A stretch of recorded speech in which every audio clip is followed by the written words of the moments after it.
92.5 WFSX FM Estero.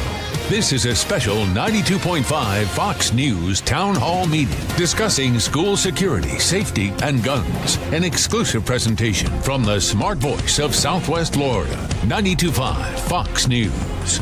Trey Radel here. Before our town hall, I want to update you on some breaking news coming out of Miami. A pedestrian bridge stretching across the street on the Florida International University campus collapsed at about 2 o'clock this afternoon.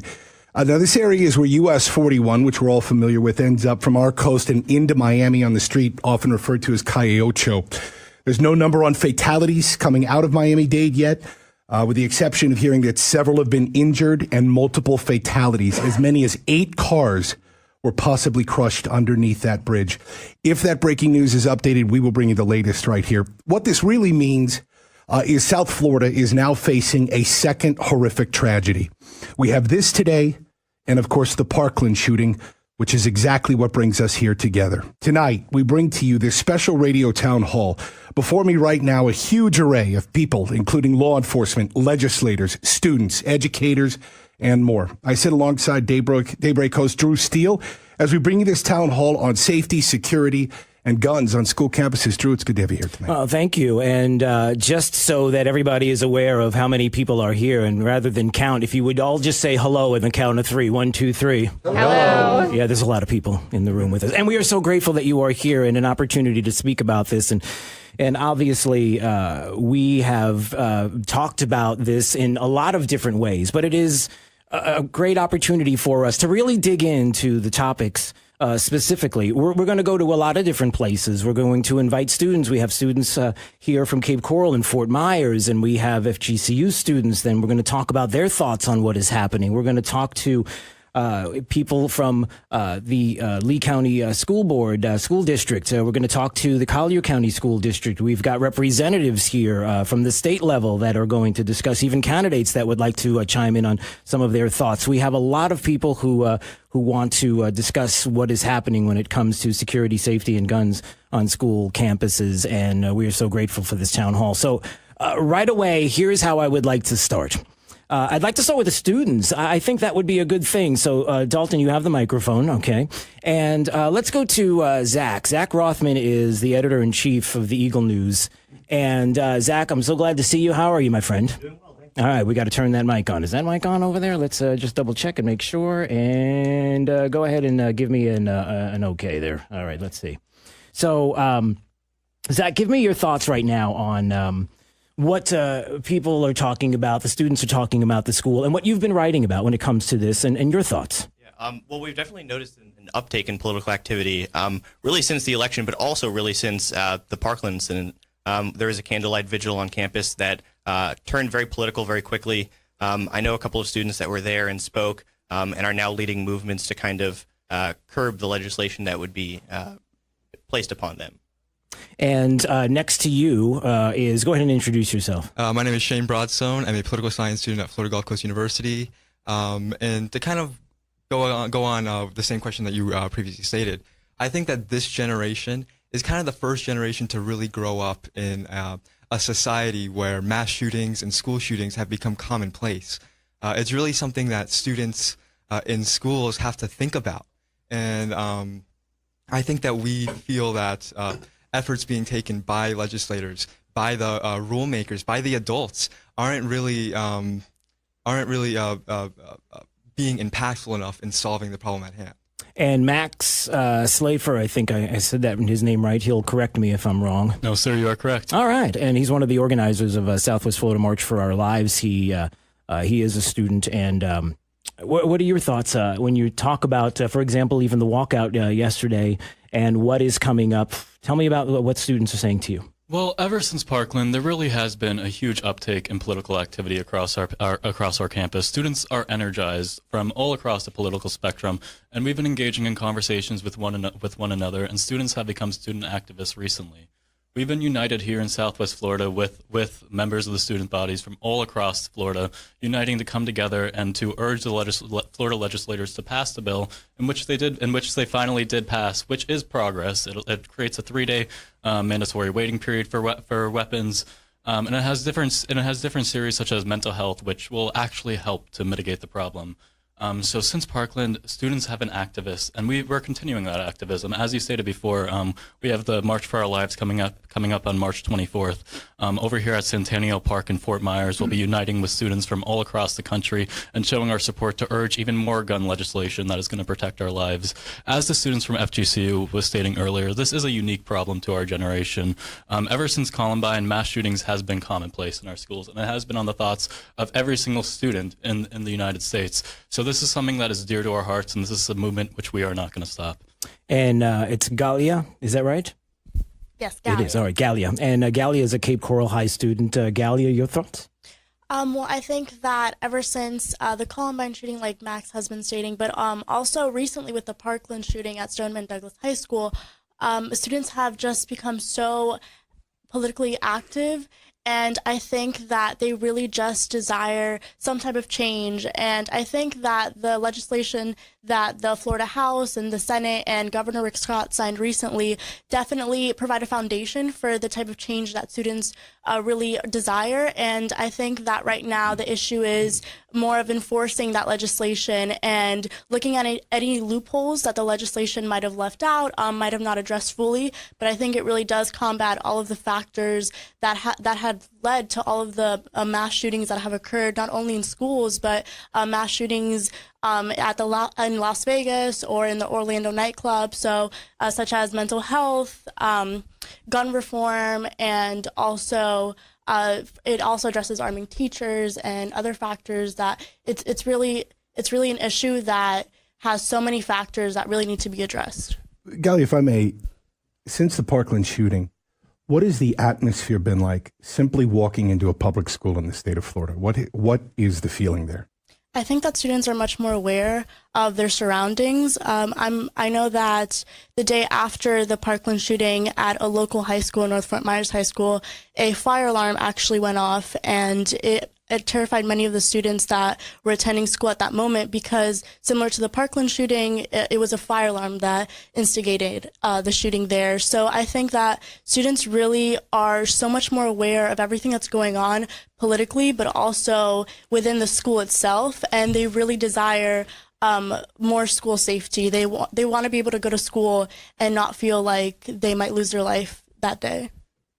Well, let's do this. I know we've been talking about the legislation. We just happen to have some state representatives here with us. We have Representative Byron Donalds, who's standing next to me, and Representative Bob Rommel.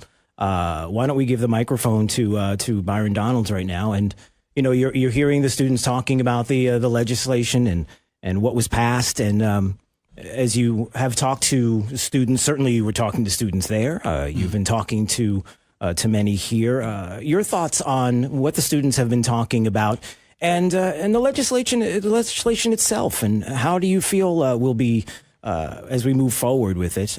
Will it be effective, and in what ways? And how do you feel?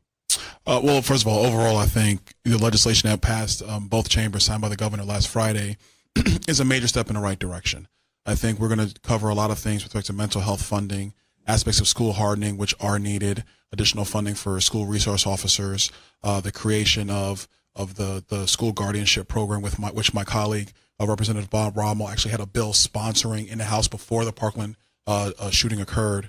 The one area that was probably the height of most contention, especially in the House chamber, was raising the age for purchasing any weapon, whether it be a shotgun, long gun, AR-15, etc., to the age of 21. So I think that, most of the provisions of that bill are actually going to go a long way to helping to prevent disasters like this from happening. One of the things that I think all students in our state, but virtually around the country, to also understand is there were a lot of things that were missed by the local school board, by the local sheriff, by the FBI. There were people who were crying out for help with this psychopath, whether it was his parents, people he went to school with, and all those signs were missed. Even down to actually on the ground that day, where you had not just the SRO officer on the ground, but 3 additional sheriff's officers from Broward County that didn't go and engage the shooter, which could have saved lives. So I think the legislation is a step in the right direction, but we also have to understand that there were things that were clearly missed, that now we've had the ability to have the time to go in and do the investigations, which are still continuing to see what really needs to happen going forward. And Bob Rommel is here as well, District 106. And Bob, your thoughts on what Byron said and somewhat of what the students have been talking about? Drew, thanks so much. And I really want to put a big thank you out to the students here and the students all across the state. If it wasn't for them, if they didn't act, if they didn't stand up, if they didn't let their voices known, nothing may have happened. And truly, you really all have a lot of courage for standing up. And with your help, we've passed good legislation that will truly help save lives. I know a lot of the thought is just on schools. One of my biggest issues, since 1950, 98% of mass shootings have happened in gun-free zones. These psychopaths know that there's nobody there to defend you. And we have to do something to prevent that. As Rep. Donald said, in Parkland, the RSO stood down. And that could happen. He's human. He may freeze. The sheriff's officers stood down. The Child Services knew there was a problem. They did nothing. The FBI did nothing. That brave football coach, he tried to do something, but all he had was his body. If somehow he was properly trained, properly licensed, he may have still went down, but he could have prevented it or maybe made it less, awful as it was. So with this bill, we will definitely help protect children. Another question we have to ask ourselves, why are so many young people so angry? Why do they want to harm so many people? Besides shooting, why are so many young people doing heroin and committing suicide? There's something going on in our country that maybe with the money here and now that the money the federal government is going to put into mental illness, we can get to the bottom of this. Trey Radel alongside Drew Steele here with this special town hall on safety, security, and guns on school campuses. So we've just heard from the legislators. What I'd like to do now is check in with the Collier County Sheriff's Office, represented here tonight by Chief Hedberg. So, Chief, we've heard a little about the law from the lawmakers. Just generally speaking, how do you interpret the law? How will the sheriff's offices keep up and respond to what's happening right now from Tallahassee as we apply it to our public school system? Well, interpreting the law is not complete yet. It's 105 pages, so we've been looking at it. We have some summaries available. There are some good tools in the bill. It was a valiant effort on their behalf. I think that, as a law enforcement officer, we're going to enforce the law, whatever that happens to be at the time. Do you see anything? Can you give us examples of what you see practically happening, or how this affects your relationship with schools, or what you'll be doing?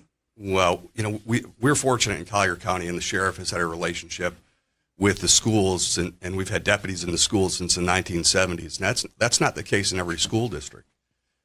We have deputies in every school in the county right now. Some of them were not full-time officers. They had more than one facility on a campus, but right now we have somebody in every building, every school facility. So that's going to be difficult to keep up because of the money involved.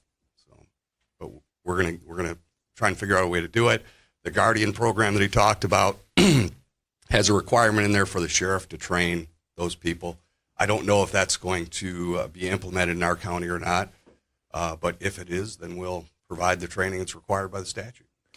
Roughly, what is the cost, I wonder? What does it cost when you're talking about an individual Well, it's difficult, but we use a round number of $100,000. So with all of the additional costs, the salaries, but vehicles and benefits and everything like that, we have a round number of about $100,000 we use to estimate the cost per person. Yeah. So why don't we go to some of the district representatives here and talk a little bit. Erica Donalds is sitting in front of us, Collier County School Board member. And, as there are a lot of things that we can go into. We can go into morals and values. We can go into mental health. We could go into a lot of different things, which we will tonight. We will go into all of this. But ultimately, when we're looking at the districts themselves, and you're talking about Collier County, what is your biggest concern when it comes to what we need to do to keep our kids safe in your schools right now? What would you like to see happen immediately? And is there a pushback from some who may be concerned about this notion that a gun in a school equals bad? Just the fact that the gun would be there in the school, no matter if it's somebody licensed who knows how to handle that firearm. Are you hearing people saying things like that? Well, Collier County is very fortunate, as representative from the Sheriff's Office said, to have a great relationship with our Sheriff's Office. And I want to thank Collier County Sheriffs because they do keep our children safe every day. And talking to school board members around the state, that is not always the case. They don't have as close of a partnership with their sheriff's office and the amount of resources that are dedicated to our schools. So we are lucky in that sense. And I think when parents find out about that partnership and how many resource officers that we do have assigned to our schools, that has been comforting to them in the wake of that tragedy. Also, the sheriff's office response to the tragedy, when we did have those copycat threats in the days following the tragedy, their response was excellent, and the school district's response. There was a lot of transparency, a lot of communication out to the parents about what was being done, what the threats were, and I think that put a lot of parents at ease. So just that initial hype, if you will, of hypersensitivity to the threats after Parkland, we were able to calm that down relatively quickly because of the protocols that we already had in place and the communications that our sheriff's office have had in place with social media and things like that. Yeah. As far as the bill itself and what is being implemented, how we can continue to improve our safety of our schools, I think certainly the mental health aspects of it, we asked for more mental health dollars from the state because we want to address those things in our schools before they turn into a tragedy like this. So I think that that's definitely going to help the situation. The Guardian program, what I hear from our constituents is that they do not agree with gun-free zones. We live in a very conservative area where people understand that a gun-free zone invites criminals to come in because they know that they're not going to be confronted.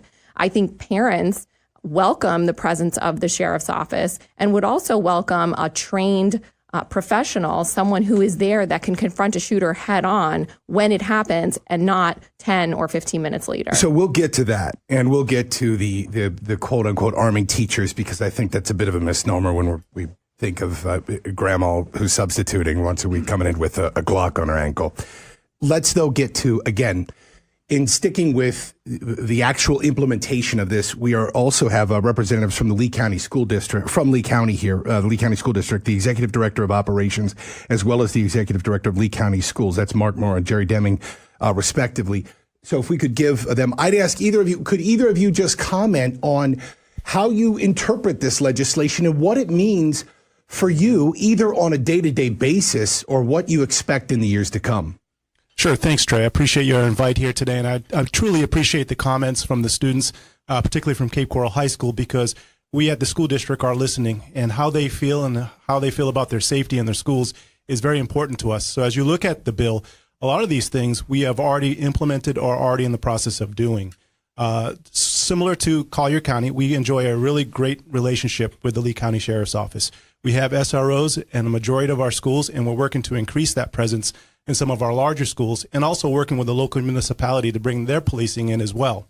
But as far as what we're looking at in the bill and implementing now is doing some threat assessments, looking at the physical building itself and how we may harden it, taking a look at perimeter security, ensuring that we have single points of entry, and making sure that our processes and protocols are tight. All of our schools do have a school incident response plan. It's unique to their building, but we're looking back at those to see how we can strengthen that. Also, preparedness is very important to us in regards to the drills that we run. We're already implementing lockdown drills, and we're increasing the number that we're doing to increase the preparedness of our students as well as our staffs. So the bill, and we agree, it's a great step forward. We're glad to see that there'll be some funding to help us implement some of the things that we are not already doing. And we're going to continue to increase the security and the safety of our students. It's our primary role, beyond just educating our students, is making sure they have an environment that's safe and friendly for them to learn. Regardless how some of the listeners to this station may feel about unions, there is no question that unions speak and are a voice for teachers. That said, Mark Castellano, the teachers union, joining us now. What are you hearing when you hear either, I think, some of the extreme language of we're going to arm teachers, to perhaps the more practical way to explain it of there will be someone in the school, faculty, administration somewhere that either has a military background or law enforcement background who receives extensive vetting, extensive training, who would have access to a weapon? Those are kind of the types of language that we've heard perhaps on both sides. What are the reactions you're hearing? Thank you, Trey. Sure. It's not a one-size-fits-all solution to any of this, and we know that. And I'm not going to sit here and say that every single teacher that I represent believes the same way that I do, or that the Florida Education Association's general position is on this. I will say that we firmly believe that more guns is not the answer. We do not. We fully support the idea of more school resource officers. That's the most practical thing to us, is that those people are trained to do this. That's their job. But we want to say teaching is our job, not playing security guard. And that is simply not a position that a teacher wants to be put in. And I would say this, the part of the conversation I have not heard is what are the possibilities for issues that come up? Who's gonna be responsible for that? And I'll just use this example. It's a simple one, but an educator in the school is armed. Let's say there's an incident and a shooter comes in, and the police come in. How do they identify the good guy with the gun as opposed to the bad guy with the gun? We're setting ourselves up for possible real problems in that regard. Who's going to get hurt? What happens if I mean, I have a list here, and I'm not going to get into it now, but of dozens of situations where states that allow educators to be armed, and there's been accidents, and there's always going to be that, but that's a lot. Forgive me. We want to be very careful. And forgive me, we are going to have plenty of time to follow up on everything that's being discussed. So if there are people here, I'm looking at some of the students, and I'm looking at some of the folks that are here, and they're chomping like they want to say something. And I know we believe me, we're going to open up the mics and we are going to go there. I just wanted to make sure that everybody had time to go ahead and represent their position. And I didn't want to take a moment to push back on anything or ask a question. But I do want to ask this question before we go to break, and it's this. What if a teacher wants to carry? What if a teacher is someone who carries now? They do, and they desire that, they want to be able to. Like, they voluntarily say, listen, I am trained. I've been doing this for a long time. I'm former military. You can go through the gamut of what someone who carries, why they do it, and their abilities. So what if a teacher says, I'd like to? What I'll say to that, Drew, is this. If the school district makes that decision to allow that, and a teacher is appropriately trained, it's not about desire that they want to carry. That's not the point. Well, they do anyway. Is the point that they do? If they do, that's fine. But then everything else needs to be in place in terms of the training and their ability to fill that role. Right. We know they're proficient, right? We know this. So what is the union? So the union doesn't have a problem. Then you're saying that if they are proficient, following the law, then it follows the law, and there's not anything we can do to prevent that. We simply don't believe that that is the role of an educator. That's not a responsibility that needs to be put on them. Okay. You're listening to a live town hall radio here on safety, security, and guns on school campuses right here on 92.5 Fox News. When we come back, we will hit some of these subjects, the question and answers. I know that some people really want to speak up. We're going to be getting to you. We'll also take calls, and you can leave a question to Jake, our call screener.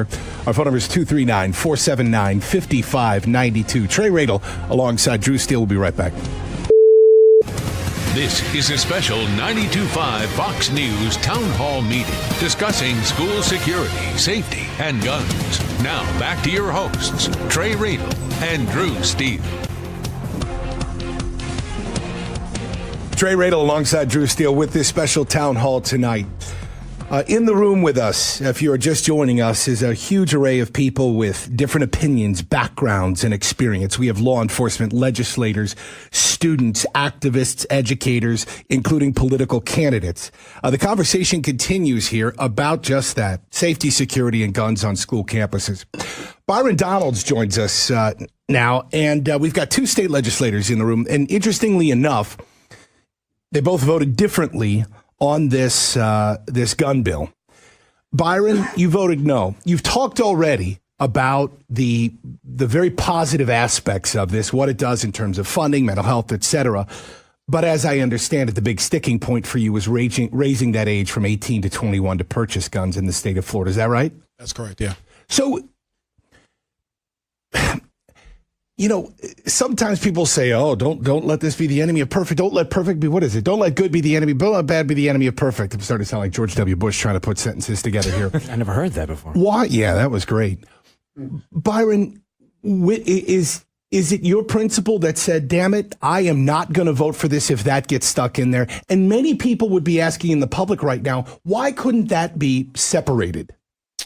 Well, a couple of things. I think the first thing is after the shooting happened, to their credit, the governor, the Speaker of the House, the Senate President got together immediately to start to really think through policy ideas about what we could do in Tallahassee to respond to the tragedy.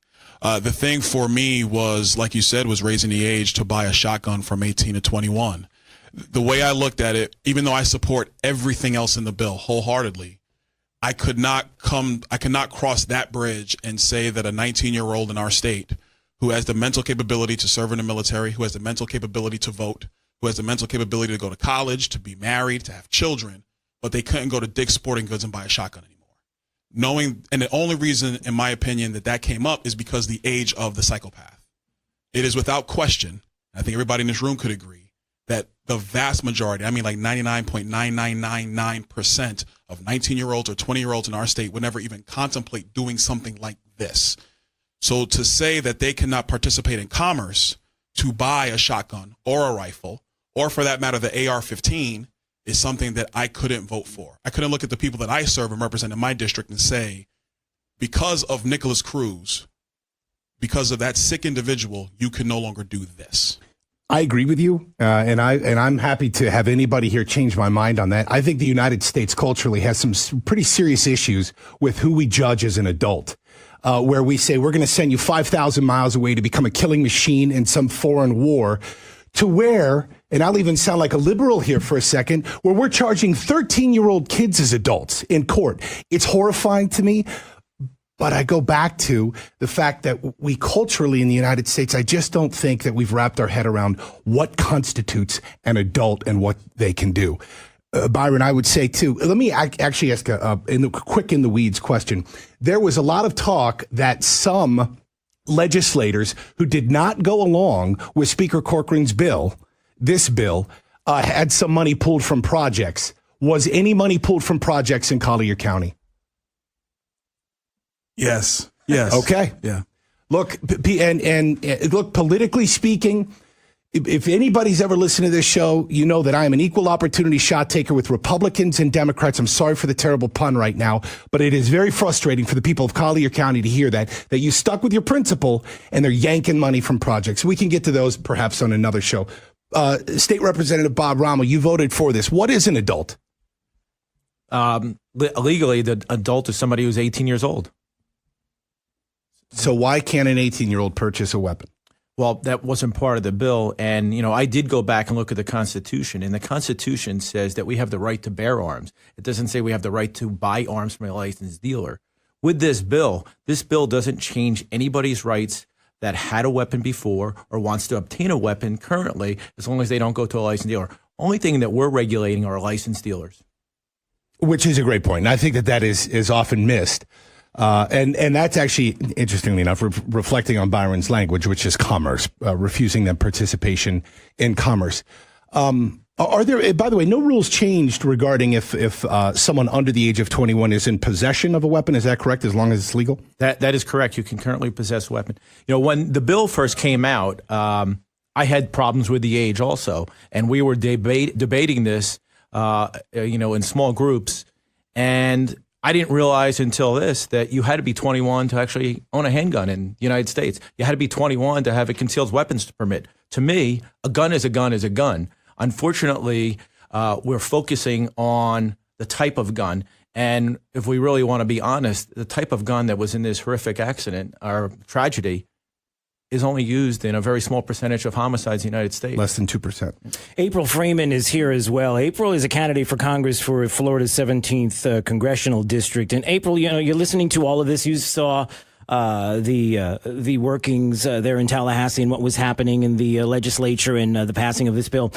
You heard the two representatives discussing this. What are your thoughts? Well, thanks for having me on today. It's really an important issue. I'm going to tell you, I have to agree with Bob. I probably would have voted to pass this bill because of the age. Being 21 to purchase a weapon doesn't seem too outrageous to me. I think you have to be 21 to drink. You have to be 21 to do a lot of different things. 21 to buy a gun isn't outrageous. If you look at statistics, kids that even aren't 25 yet haven't fully developed mentally. So, if you've got kids on campuses carrying guns, you're asking for trouble if they can just go buy one. Like Bob said, the law didn't change for people who already own a gun. I think that we need to go ahead and just start moving forward. I think that everything that's happening, the bill that passed in Tallahassee, the fact that, these kids are here today and they're really, engaged is something new. We haven't seen this before, and it's unfortunate that it took a tragedy like Parkland to get everybody involved like this. But I think we're all on the right path, and I'm really proud of the work that. Well, you can see the frustration of so many people when it comes to, but you can also see the frustration when it comes to the 18 to 21 age and the fact that we vote at 18. We do a lot of things at 18. There are a lot of people that are 19 and 20 years old. Let's say you're a 20-year-old a woman with 2 kids, and you're being stalked. I'm telling this woman today, if this were even to go national, I'm telling this woman today that, you know what, you can't go and purchase and protect your family and protect yourself because. So we're not going to see eye to eye on this. No, we certainly we certainly won't. And so I think that's a legitimate argument to make on. Well, yeah, you can make that argument, but that woman can still have somebody else buy her that gun if she's. But then the law. Then what's the point of the law? Right. Then why are we doing it? But in this, I'd even look. Let me bust your chops here for a second, Bob. I mean, I go back to.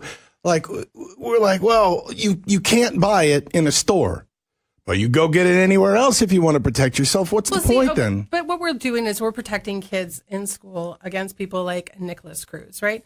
Look at the situation here. The economic situation has changed all across the country. Parents used to be able to work a job, come home, spend the night with their kids, help them do homework. That's just not happening anymore. You've got parents, both parents, if they're lucky enough to have to, are working 1 and 2 jobs on the most part. The majority of people are doing this. And they don't have time to spend with their kids. They're missing key signals, right? So we're relying on schools, social workers, people in the community. But in a lot of point, they all screwed up. Right. They in all a lot of cases, ball. the system failed. I have an example today, and I want to go to some of the students too, April, and forgive me for getting so passionate about this. I have a story today that nobody is talking about. I brought it up to Trey, and he didn't even know this was happening. Out of the Palm Beach Post, did you know that there was a 17-year-old who murdered a 13-year-old? Slept over a friend's house, murdered the 13-year-old, tried to murder the mother. The brother tried to protect the mother, stabbed both of them. They had to run and call 911. They were able to get away from this 17-year-old. And let me read the story from the Palm Beach Post so you know this was happening. This was Corey Johnson is his name. We come to find out that Corey Johnson not only was looking at terrorist material online and had an ISIS video on his phone at the time of all of this, not only do we find out that this was all happening on social media and all the signs were there, but are you ready for this? This is from the Palm Beach Post, everybody. And this is what frustrates me about this in particular. And here is the line. It's right here. Initially, the FBI who was told about this, the FBI who had the information on this. Initially, the FBI did not want to charge Johnson because he was a juvenile and, quote, believed a redirection approach would be the most beneficial regarding his context. So in March of 2017, a year ago, March 2017, the FBI got consent to mirror his computer. They knew what he was doing. They knew what websites he was looking at. They knew what he was doing on social media. The system failed him. Absolutely. And that's been the argument of so many people is the system, in the case of Parkland, failed. Right. And so I totally agree. So Max wanted to comment about this. Max Slafer is an organizer for Southwest Florida March for Our Lives. And when you hear this, Max, what do you think about this? Well, I think you're completely correct. The current system is flawed. But the problem is is that we don't know what is wrong with the current system, and that's because I think we do. I don't think we do. We don't understand the issues with the communication between agencies. The FBI isn't talking to local law enforcement. There's many issues currently wrong with the current system, but since the 90s, the federal government hasn't had funds in order to research gun violence, so we aren't able to identify what issues are there for us to even address. And they haven't had money to allot to the CDC to study. Right. To promote for gun control, but since that was passed, not promoting for gun control. That was how the legislation was passed. The terminology of the legislation was to promote gun control, and since that was included in the legislation, the funding for the CDC that they use regarding any gun violence in America has dropped to $100,000 from multi-million dollars in the past. So that's a clear problem, and that doesn't allow us to see the flaws in the current system. I just want to bring the conversation back to the age limit, in which was discussed, in which was discussed earlier. I'm an 18-year-old. Yep. Before this law was passed, I would have been allowed. I would have been allowed to walk into Dick's Sporting Goods and purchase a shotgun, which is your constitutional right to do it. I think that I disagree with that. I'm not allowed to drink, and I think that I disagree with that. You're 18. I mean, at 18. Again, we allow 18-year-olds to vote for the most. Sir, but you're using an idealistic argument. Your idealism is blinding you to the thousands and thousands and thousands of people every year who die as a result of gun violence. When you use the argument that it's everybody's constitutional right to bear arms and that we cannot infringe on that on any way whatsoever. Nobody's saying that. But Max, nobody's saying not infringing. Max, anyway. let me make this comment. Chill out hold on, everybody. No, I want to take this just a step down. Dude, nobody's being blinded here. We're having a conversation. I'm enjoying our conversation. And Max, I wanted to make this comment. We are told that if we were to take away the guns, let's just say we take. I don't think we should do that. Okay, but I want to go back to the system, because ultimately, whether it's a shotgun, whether it's an AR-15, which is just a gun that's all kitted out, it's sort of like taking a 72 Vega and putting all kinds of body parts on it that make it look like a Lamborghini. It's still a Vega. Now, hold on, Max. I just gave you an example of how the system failed. Parkland, we know with Broward, the system failed. So you're all right with saying that when you're talking, because I'm trying to figure out ultimately with students, what is it you want? Do you want the guns taken away? Okay, do you want certain guns? So then if somebody has a handgun, you're cool with that? Let me say one more point and I'll turn over the microphone. Yeah, help me with this. Help me understand. So over at Cape Coral High School, Ellie and I here were the league organizers of our walkout about 2 weeks ago, and we heard from a vast array of political opinions. We heard from people who believed in arming teachers. We heard from people who believe in strict gun control. But overwhelmingly, people were not in favor of having guns in school, and our generation overwhelmingly is in favor of having gun legislation, because we cannot tolerate 50,000 people dying as a result of gun violence every year. We can't tolerate members of our generation killing themselves because they have such immediate access to guns. Our problem in this country, we're not any more mentally ill than any other country, and I think that notion is just ludicrous. But look at the rate of homicides that we have in this country compared to other countries. I'm just saying, let's investigate the problem. Let the CDC research what is the problem so that we can identify the current flaws in our system. If the flaws are in our current system, I don't believe in adding any more systems. But until we can identify the issues in our current system, all data supports the notion. I mean, there's multiple scenarios when Connecticut tightened their gun legislation, their homicide rates went up. When Missouri repealed them, their homicide rates went down when they their homicide rates went down, and it was the opposite in Missouri when they repealed. But for every example that you have of that, let's talk about Bernie Sanders out there saying that we need to tighten. And by the way, Bernie Sanders surrounded by armed guards yesterday when he was with the students. Vermont. I think we should have armed guards. We believe in more there's a large group that disagrees with you, and a very vocal group. Real quick, I just do want to say that we could grab statistics all day here, and we can twist and turn them, and violence, and the assault rifle ban did this, and then violence was up, and then it went down when it was legal again. We could twist those all day. But a very practical example, though, of what you're talking about, when you say Connecticut tightened their gun laws, homicide rates went down. Vermont has the most lax gun laws in the country. and nobody's killing each other. Chicago has some of the strictest laws in the country, and kids on the south side of Chicago, where I lived for years, are dying every day. And by the way, it's not AR-15s or large Sig Sauers that are scary looking. It's handguns. It's handguns that are killing people. So I keep coming back because I know people are chomping at the bit to say that assault rifles need to be banned, and we need to do this. We need to take guns away in some way, shape, or form. It's our culture, man, and we are a violent ass culture in the United States. It is part of our culture, but if you look at Chicago, where are those kids in the gangs getting their guns? They're not getting it inside Chicago. They're going to states that have laxer gun laws, and they're bringing in the guns there. That's what the data supports. If you don't have national gun legislation, people are going to have... Do you think that... Okay, so let's talk about either hardcore, strict laws or outlawing them entirely. Let me say something that blows liberals and conservatives' minds. Outlawing guns will be as effective as outlawing drugs in the United States. And if you want to see where you get some drugs, just ask my dumb ass for a minute. Because you can get them at any point, at any moment. And what you end up doing is creating a black market which feeds cartels, feeds organized crime, and it's terrible for everybody. Well, let's do this. Maybe I need a reset. Hi, everybody. Let's reset for just a moment. What are we doing, Trey? What is this? Can we tell everybody what we're doing here? It's your show. Inhale deep, exhale. Trey Radel alongside Drew Steele here for a very heated debate and great conversation with phenomenally passionate people. Yes. From all walks of life. We have law enforcement. We do have to get to, we're going to get to an attorney. We've got another Democratic candidate for the Florida House here, and we have students here.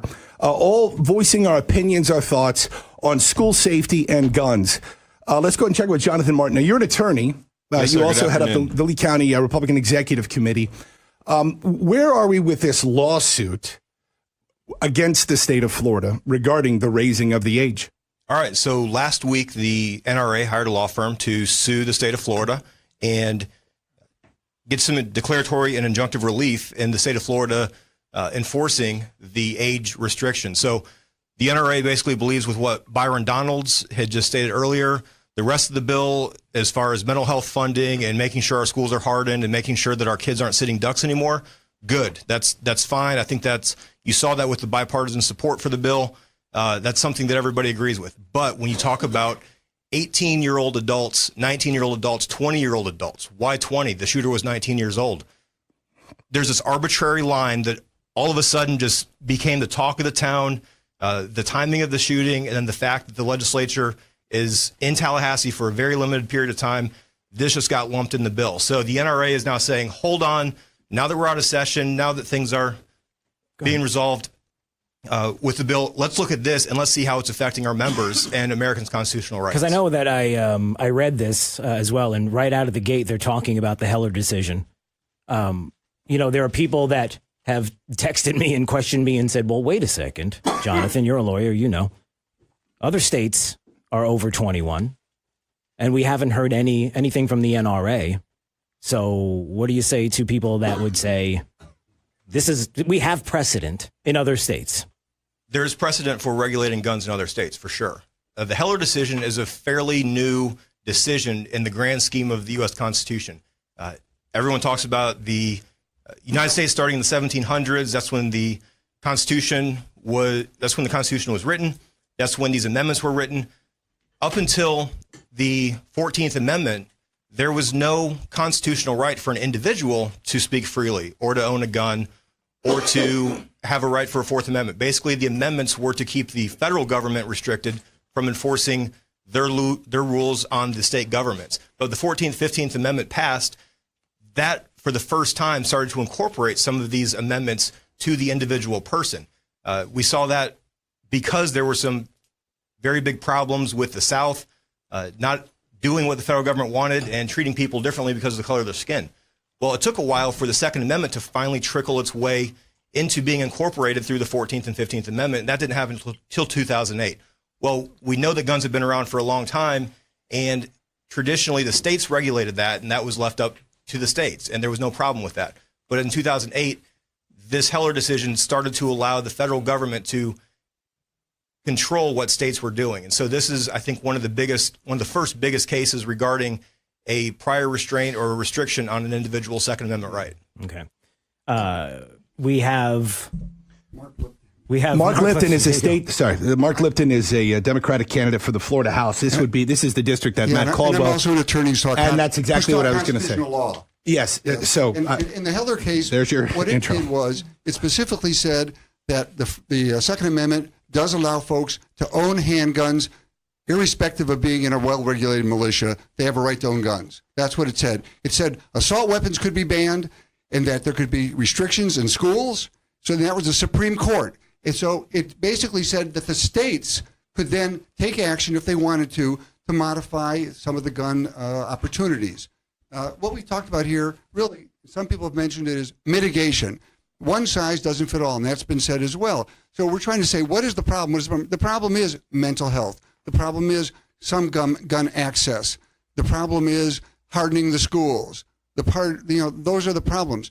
This concept that was brought up that the schools, because they're gun-free zones, invite folks, I think is fallacious. And it's fallacious because the people that are going to these schools, whether it's Columbine or whether it's Parkland, are students in the school. They're going there for revenge. They're going there because they're upset, not because there's no guns. That's not why they're going there. Well, they might also know that it's a gun-free zone, and that's the. But you're presuming that if they knew there was some teachers that were armed, they wouldn't do it.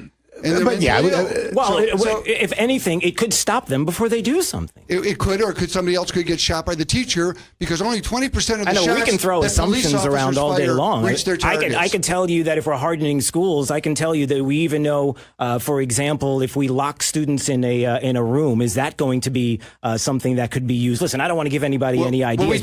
We do. But I'm saying building codes. We have to talk about things like that. Situations with a. Go ahead. Sure, but I don't want to give anybody any ideas. Your premise, though, practically speaking, and what we have seen, you're exactly right. Yes. These were disturbed. I don't even like to use the word kids. These were disturbed individuals who went in and shot up the schools because they were looking for revenge on what had been done to them, how they felt they had been treated in life. Yeah. So, but the question about arming teachers, it's a 132-hour program that's done. Polk County does it, and it's a rigorous type of training thing to make sure the teacher, they go through screening, psychological screening. I can't say that it won't be successful in certain instances. Sure. And I can't also say that it may cause some deaths in certain instances. We don't know. But as the students have been saying, we need to do something. And this legislation, as everybody here agrees, is a good step forward. There are some flaws in it. The question about the 18 to 21, does it make sense as opposed to really making extenuating background checks? I'd rather have more extenuating background checks, regardless of whatever age they are. That's what I'm interested in, is background checks, as opposed to the 18 to 21. And I do think assault weapons should be banned. Why? Why should they be banned? And what's an assault weapon? What's an assault weapon? Yeah, please describe for us what an assault weapon is. An assault weapon is a gun that's going to shoot more than 10, 20 rounds a minute. More than 10, 20 rounds in a minute. My handgun can do that. Yeah, my handgun can do that. I've got a Glock that I just pop in a magazine and I can. I got a revolver that certainly can do revolver this. Can. And I could probably reload and do it again. What is it, the Glock? No, I can shoot my revolver and load that in 10 seconds and be able to do 10 there shots. There are definitions of assault weapons. What are they? Help us. Help us understand what the definition is. Again, right now, speaking right now as a candidate for the Florida House of Representatives. Correct.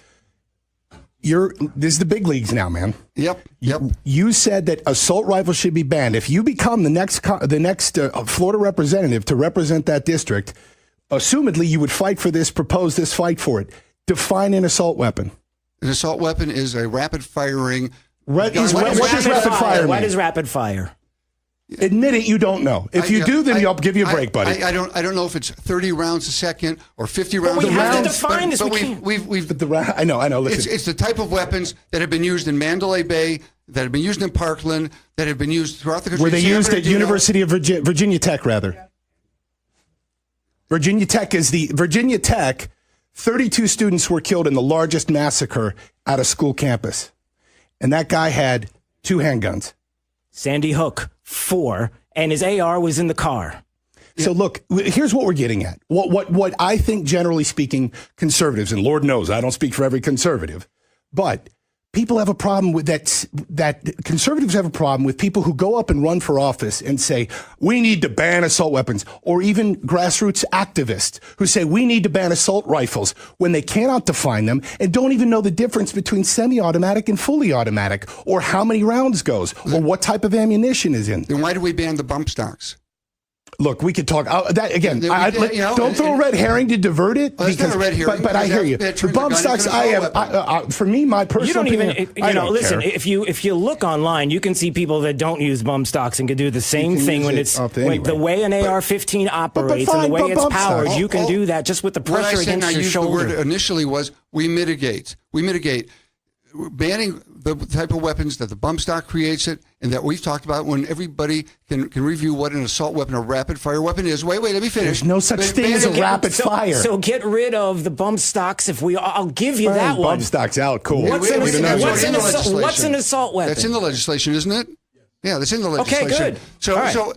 By the way, you can make a weapon it that fires similar to what a bump stock modified weapon would be should also be banned. We agree. Fine, modifying it to become a fully automatic or whatever you want to call it. Again, we're getting into the weeds with semantics and terminology. Well, we need to take a break. All right, and when we come back, we are going to hear from FGCU students that are here today. And once again, as we get a little heated up here. Please know that just like lawmakers will tell you here, that we're talking policy. None of this is ever personal. And I know that Drew feels the same way that I do. Absolutely. We are so happy to have you all here and to have a really, really exciting and interesting in-depth conversation about school safety, guns, and more.